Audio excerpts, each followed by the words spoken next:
بسم اللہ الرحمن الرحیم یا ایہا الذین آمنوا اتقوا اللہ صدق اللہ العظیم۔ یاد رکھیں، تین چیزوں کی فکر کریں، تین چیزوں کا غم رکھیں اپنے دل کے اندر۔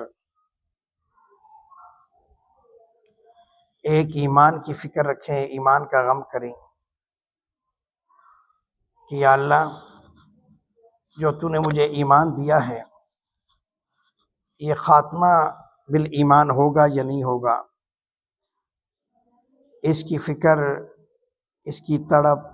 ہر وقت انسان کے دل دماغ کے اندر موجود ہونی چاہیے۔ دنیا مسئلہ آج کا نہیں، مسئلہ کل کا ہے۔ اس لیے دنیا میں انسان نیک اعمال تو کرتا ہے اور وہ یہ تصور بھی کرتا ہے کہ میں نے اپنے ایمان کو محفوظ کر لیا، لیکن اس کے پاس کوئی ایسی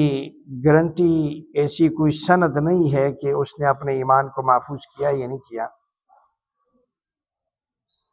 تو ایمان کو محفوظ کرنے کے لیے کچھ چیزوں کا تقاضا ہے، ان کو پورا کرنا ہے۔ ایک تو جو بھی عمل کریں خالص نیت سے کریں، اللہ کی رضا کے لیے کریں، اور آپ کے عمل کو اگر آپ نے بچانے کی کوشش کر رہے ہیں کہ اس کو میں اللہ کے پاس جمع کروں، اپنے لیے آخرت کا ذخیرہ بناؤں، تو یہ پہلی نشانی ہے کہ اگر آپ کے دل میں ریا پیدا ہو گیا کہ دنیا مجھے یہ کہے یہ بڑا سخی ہے، دنیا مجھے کہے کہ یہ بڑا نمازی ہے، دنیا مجھے کہے کہ یہ بڑا حاجی ہے، تو پھر دنیا کہے گی، خالق نہیں کہے گا۔ اللہ کے کاغذوں میں پھر زیرو ہو، اور یہی وجہ ہے کہ پھر اللہ بھی کل قیامت کے دن یہ کہے گا کہ میرے بندے تو نے کہا کہ لوگ کہیں تو لوگوں نے تجھے کہہ دیا، اب جا کر لوگوں سے اپنا حساب لے، اس کا صلہ تو جا کر لوگوں سے لے۔ تو پہلی چیز یہ یاد رکھیں کہ جو بھی عمل ہو اور جو بھی عمل کریں وہ خالص اللہ کے لیے کریں، خالص اللہ کے لیے۔ اس نیت کے اندر کوئی ریا، کوئی دکھلاوا موجود نہ ہو، اور جو عمل آپ سے صرف اس نیت سے نکل گیا کہ اللہ مجھ سے راضی ہو جائے اور میں اللہ کے لیے کر رہا ہوں، مخلوق کے لیے نہیں کر رہا، تو سمجھ لیں کہ وہ عمل آپ کی نجات کا ذریعہ بن جائے گا۔ اس لیے کہ عمل ضائع ہو جاتا ہے جب انسان کے دل میں ریا آ جاتا ہے، انسان اپنے آپ کو کچھ سمجھنے لگتا ہے۔ کسی غریب کی مدد کر دی تو لوگوں کو تصویریں بنائے گا، دکھائے گا، دنیا میں اپنا چرچا کرے گا کہ دیکھو بھائی میں لوگوں میں مال تقسیم کر رہا ہوں۔ اس سے بہتر ہے کہ وہ مال تقسیم نہ کرے، اس سے بہتر ہے کہ وہ غریبوں کی مدد نہ کرے، اس لیے کہ جب وہ مخلوق کے لیے کر رہا ہے تو وہ تو بیچارہ اپنے آپ کو ڈبو رہا ہے، وہ اپنے آپ کو مزید ذلیل کر رہا ہے۔ آج دنیا کے اندر جتنے بھی اعمال ہو رہے ہیں، چاہے وہ نماز ہے، چاہے وہ حج ہے، چاہے وہ صدقہ خیرات ہے، چاہے وہ زکوٰۃ ہے، جتنے بھی اعمال ہیں سارے کے سارے ہمارے اس میں ریا میں آ گئے۔ ہر بندہ ریا کر رہا ہے۔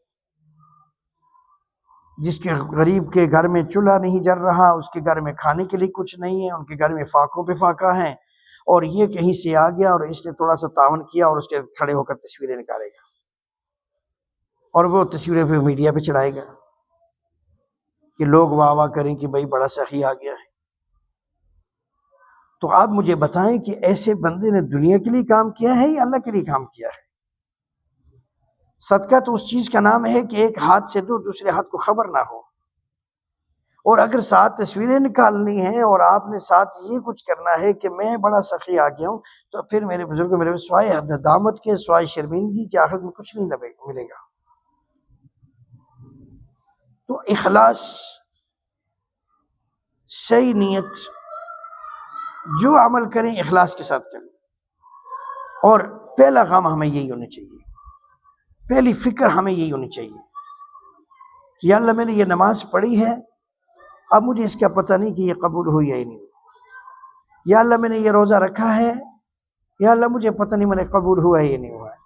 یا اللہ میں نے یہ زکوٰۃ دی ہے، پتہ نہیں مجھے قبول ہوئی۔ تو ساتھ امید بھی رکھیں اور ساتھ اللہ کا خوف بھی رکھیں، اللہ کا ڈر بھی رکھیں، اور اللہ کا خوف جب دل کے اندر آئے گا تو وہ عمل اللہ قوی بنا دے گا، طاقتور بنا دے گا، اور وہ اللہ کے ہاں مقبول ہو جائے گا۔ تو اس لیے ریاکار کا عمل قبول نہیں ہوتا ہے۔ کوئی دکھلاوے والا عمل ایسا نہ کریں کہ جس سے انسان کی زندگی کو نقصان ہو اور آخرت وقت میں اس سے ایمان سلب کر لیا جائے اور لے لیا جائے۔ تو فرماتے ہیں کہ پہلی چیز یہ ہے کہ ایمان کی فکر کرنا، پہلی چیز یہ ہے کہ ہمارا ایمان بالخاتمہ، ایمان پہ خاتمہ ہوگا یا نہیں ہوگا۔ اور دوسری چیز یہ ہے کہ خداوند اللہ تعالیٰ کے حقوق، اللہ تعالیٰ کے احکام جو اللہ نے فرض کیے ہیں وہ مجھ سے پورے ہوتے ہیں یا نہیں ہوتے، اس کی فکر کریں، اور ان کاموں کو جو اللہ تعالیٰ نے فرض کیے ہیں ان کو خوش اسلوبی کے ساتھ، ذوق کے ساتھ، شوق کے ساتھ اور بڑے ذوق کے ساتھ اس کو قبول کریں، اس پر عمل پیرا ہو، اس کو پورا کریں، تاکہ وہ عمل اللہ کے ہاں مقبول ہو جائے، اور وہ جو اللہ تعالیٰ نے ہم پہ فرائض کیے ہیں، جو حکم دیا ہے کہ یہ کام کرنا ہے، اس کو کریں، اور جس سے منع کیا ہے اس سے رکنے کی فکر کرو کہ یا اللہ اس سے میرے پاؤں کو، میرے ہاتھوں کو، میرے ذہن دماغ کو روک دے، اس سے رکنے کی فکر کرو۔ اور تیسرے حقوق والوں کی فکر کرو، جن کے حقوق ادا کرنے ہیں اور جن کے حقوق آپ کے ذمہ ہیں، ان حقوق کی فکر کرو، ان باتوں پہ عمل کرو گے تو انشاءاللہ اللہ ہمیں کامیاب کرے گا۔ شکریہ۔